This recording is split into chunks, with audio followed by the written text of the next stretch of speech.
근데 이 상황에서 결국 트럼프가 원하는 게 뭘까를 보면은 여러 가지가 있지만 이겁니다. 기축통화국으로서의 지위를 확고하게 다지는 것. 2010년경이었던 것 같은데 혹시 화폐전쟁이라는 책 아시나요? 화폐전쟁이라는 책에 보면은 중국이 이제 기축통화국으로서의 지위를 가져가기 위해서 뭔가 앞으로 뭐 전 세계 기축통화가 중국 위안화로 바뀔 수도 있다 뭐 이런 것들이 언급이 됐었던 걸로 제가 기억을 해요. 그만큼 중국의 경제가 좋아지기 때문에 그런 전망을 한 거라고 생각을 하는데 그 나라의 화폐를 가장 많이 쓴다는 거는 그 나라의 신용도가 가장 높다는 걸 의미하고 그 신용도가 가장 높다는 건 결국에는 그 국가의 힘이에요. 힘이 제일 센 국가가 미국이니까 우리가 전 세계 어디 가도 달러는 다 쓸 수 있잖아요. 그리고 동남아 가서 원 바꿔달라고 하면 바꿔주는 국가도 있고 안 바꿔주는 국가도 있잖아요. 결국에는 달러를 바꿔가지고 다시 그거를 그 지역 화폐로 바꿔야 되니까 우리가 해외 나갈 때 한국에서는 다이렉트로 바꾸지만 다이렉트로 바꾸는 거 안에는 달러로 바꿨다가 다시 바꾸는 그 과정이 다 포함이 되어 있는 겁니다. 근데 해외로 나가면은 달러를 가지고서 바꿔야 되잖아요. 그런 것처럼 달러는 힘이 세요. 근데 지금 최근에 들어서 중국이 막 커지고 중국이 달러 말고 위안화 써 막 하면서 사람들을 주변의 국가들 막 꼬시고 하다 보니까 달러가 기축통화로서의 어떤 입지가 예전보다 좀 낮아졌어요. 그러면 여러분들이 미국 대통령이면 어떻게 하고 싶으시겠습니까? 다시 올리고 싶지 않으시겠어요? 미국을 더 위대하게 만들겠다잖아요. 그러면은 달러를 더 세게 만들겠다는 거예요.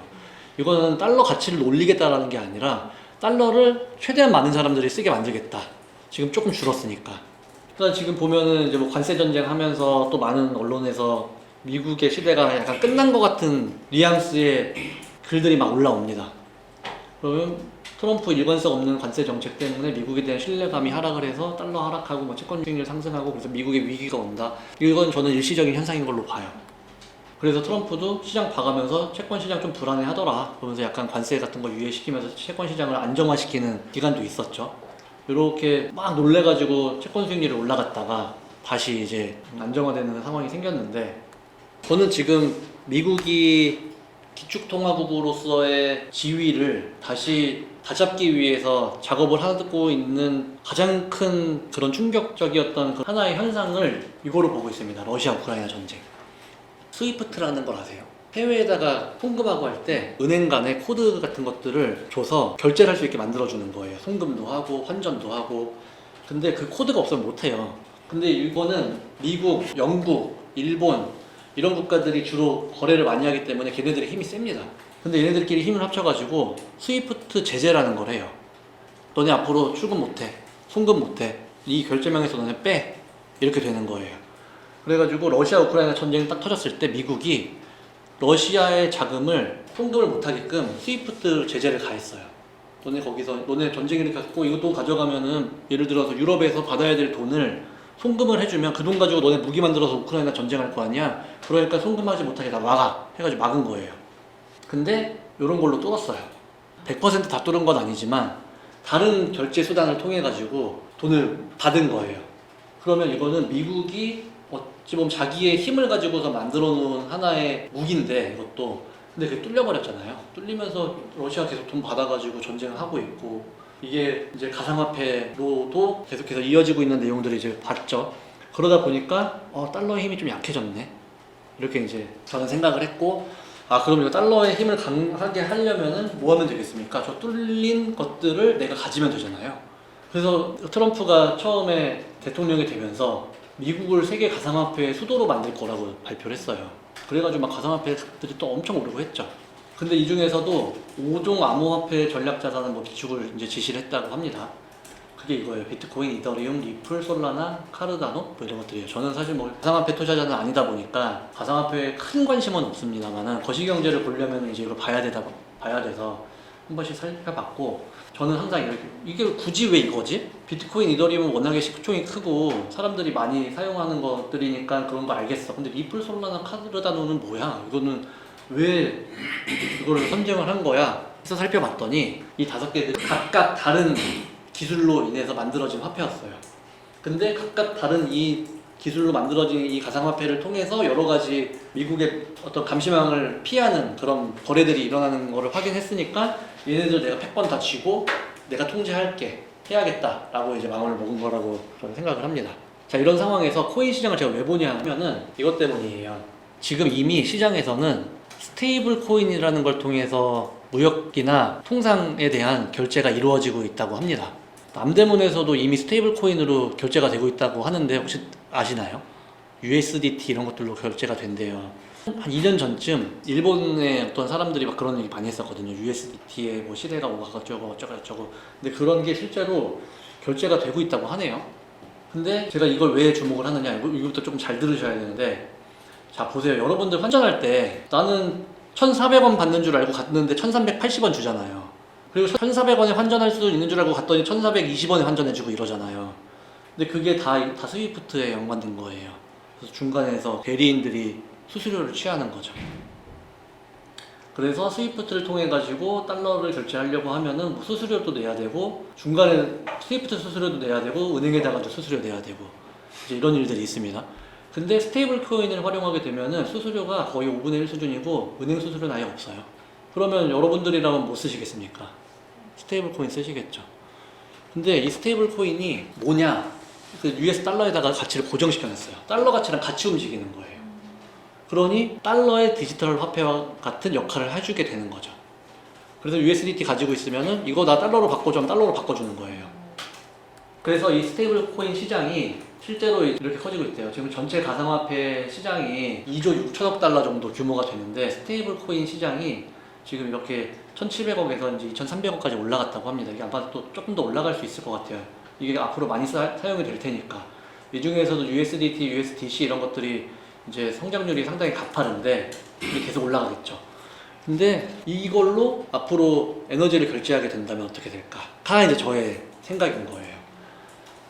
과거에 미국이 기축통화국으로서의 지위를 확고하게 다질 수 있었던 이유는 첫 번째는 금을 제일 많이 가지고 있어서였어요.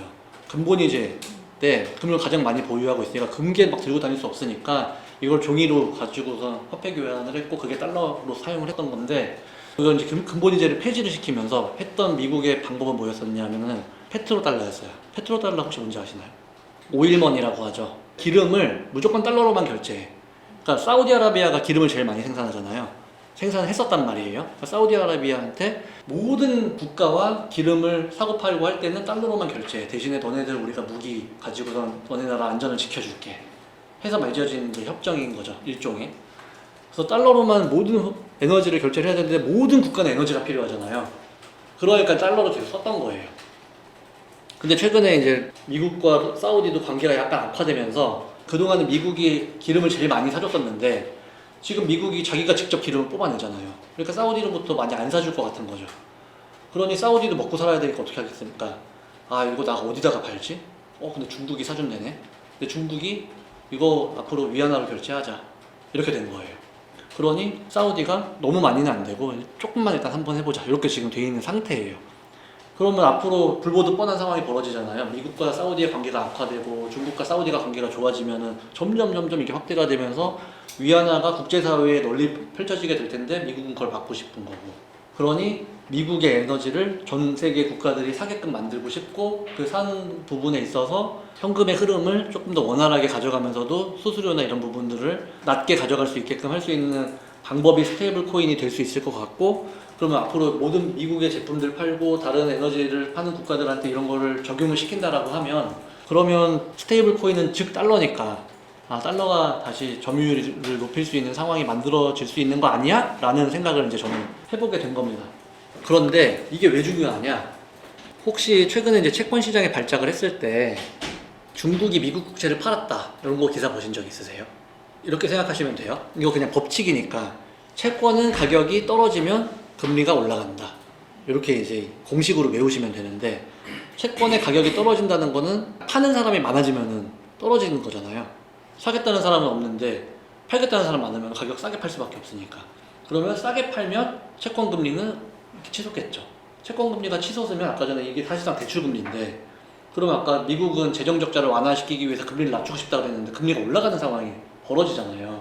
근데 전 세계에다가 관세 때리겠다고 한 날 채권 시장이 발작을 하면서 올라갔어요. 이 얘기는 누군가가 국채를 팔았다는 얘기예요. 팔았는데 아무래도 이게 중국을 타겟으로 한 거다 보니까, 그리고 이제 미국의 국채를 가장 많이 보유한 국가가 중에 하나가 중국이다 보니까 많은 전문가들이 중국이 저거 팔았나 보다, 그래서 시진핑이 트럼프의 약점을 알고 있다. 뭐 이제 이런 식의 기사들이 나왔었죠. 그러면 이제 장기적으로 봤을 때 미국과 중국이 계속해서 관계가 악화된다라고 하면은 중국은 미국 국채를 팔 수 있습니다. 그러면 미국은 금리가 계속 올라가겠죠. 금리가 올라가면 미국의 국민들은 어떻겠습니까? 다 대출 받아가지고 대출 금리가 거기 다 연동되는 거라고 보시면 돼요. 그러면 힘들어질 거잖아요. 그러니 미국은 지금 미국 국채를 사줄 사람이 필요해요, 지금. 그러니 아마 뭐 지금 전 세계 국가들이랑 협상하면서도 관세 가지고 협상하면서도 우리 무기 사, 또 뭐 LNG 사, 뭐 사 하면서 미국 국채도 사 이럴 수도 있어요. 근데 동시에 지금 근데 안 살 걸 대비해야 되잖아요. 안 살 걸 대비해서 저는 지금 이걸 하고 있는 것 같아요. 미국이 이 USDT의 규모를 키우고 이 USDT 달러랑 똑같다고 했잖아요. 근데 달러랑 똑같은 가치를 하려면은 미국 국채를 얘네가 가지고 있어야 돼요. 달러를 줘야 되는데 몇 년 전에 테라 그 사태 기억하시나요?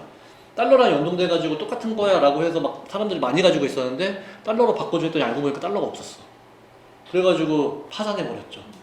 그래가지고 그 권도영인가 이 사람이 뭐 엄청 대단한 사람으로 알려져 있었는데 희대의 사기꾼이 돼가지고 지금 뭐 전 세계 누비면서 소송 당해가지고 재판받고 있는 걸로 알고 있는데, 이런 여러 가지 스테이블 코인 중에 담보를 반드시 가져야 하는, 특히 달러나 미국채, 테더는 이렇게 연동이 돼 있어요. 그러면 스테이블 코인 시장이 커져서 많은 사람들이 스테이블 코인을 쓸수록 얘네들이 달러 미국채를 사야 됩니다. 그러니까 스테이블 코인 시장을 키워서 페트로달러를 강화하고 스위프트 결제에 대한 뚫린 부분들을 얘로 막으면서 동시에 미국채를 사도록 만들어서 중국이 파는 거를 제가 방어할 수 있는 그런 것들을 지금 준비를 하고 있는 걸로 보여져요. 그래서 이 지니어스 액트라는 법안이 지금 발의가 돼서 진행이 되고 있다고 하는데, 이거 잘 읽어보면은 담보를 가지고 있어야 되는데 이 준비 자산을 1대1 비율로 가지고 가야 된다. 그러면 스테이블 코인 하나가 뭐 미국채 뭐 하나 뭐 얼마 뭐 이렇게 이제 금액이 정해지겠죠. 그래서 코인을 나 달러로 바꿔줘라고 했을 때 이게 빠져나가도 빈 게 안 생기도록 그런 이제 법안이 만들어져서 돌아가고 있고, 그러면 지금 보면은 중국이 가지고 있는 미국채의 보유량이 지금 7,800억 달러라고 해요. 스테이블 시가총액이 지금 2025년 1월 현재 2,300억 달러 정도 된대요. 근데 이 중에 한 70% 정도를 이제 미국채가 가지고 있는 거죠. 이 스테이블 코인이 미국채를 가지고 있는 거예요. 1,600억 달러 정도. 그러면 지금 아직도 한 6천억 달러 정도의 빈 공간이 있잖아요. 중국이 이거 다 판다고 했을 때 이게 7,600억 달러 되면 얘가 다 사면 돼요. 근데 지금은 다 살 수가 없는 상황인데, 그걸 다 살 수 있게 아마도 이제 법안을 통과시키게 되면은 스테이블 코인이 1조 달러까지 그 시장 자체가 커질 수가 있고, 보통 요거의 한 70% 정도 미국채 산다고 하니까 그럼 한 7천억 달러 정도를 살 수 있다라는 계산이 나옵니다. 그럼 이 법안 통과되는 순간 스테이블 시장 커지면서 이 스테이블 시장에서 미국채를 사가지고 중국이 파는 거를 막을 수 있는 그런 상황이 만들어진다. 그러면서 더 길게 봤을 때는 미국은 가상화폐 시장을 통해 가지고 페트로달러를 유지를 할 가능성을 우리는 염두에 두고 앞으로의 시장 상황을 좀 바라볼 필요가 있다 라는 이제 말씀을 좀 드릴 수 있을 것 같고, 트럼프 행정부 시작되고 나서 상당히 지금 하루하루 스펙타클하게 진행이 되고 있는데, 우리가 처음에 봤던 요 내용 그대로 지금 전개가 되고 있는 겁니다. 관세 부과해서 미국이 돈 좀 벌고, 그리고 법인세 감세해주면서 미국 회사한테 혜택을 좀 주고, 혜택을 주게 되면은 미국에서 공장을 돌리는 게 더 유리해지지 않겠습니까? 그래서 공장들을 미국으로 끌어들여 오는데 미국 내에는 스프란트 팩토리가 만들어질 거고, 그렇게 하면서 이렇게 선순환되는 그런 구조가 만들어지는 거를 트럼프 행정부는 원하고 있는 것 같고, 이 관세 부과가 지금 벌어지고 있는 일이다. 관세 부과를 통해서 관세를 올릴 수도 있고, 이거 안 올리더라도 이거 할 수 있도록 다른 국가들이 더 많은 물건을 사준다고 하면, 그러면 그걸 가지고 이제 혜택을 주면 되니까요. 그렇게 지금 전개가 되고 있다.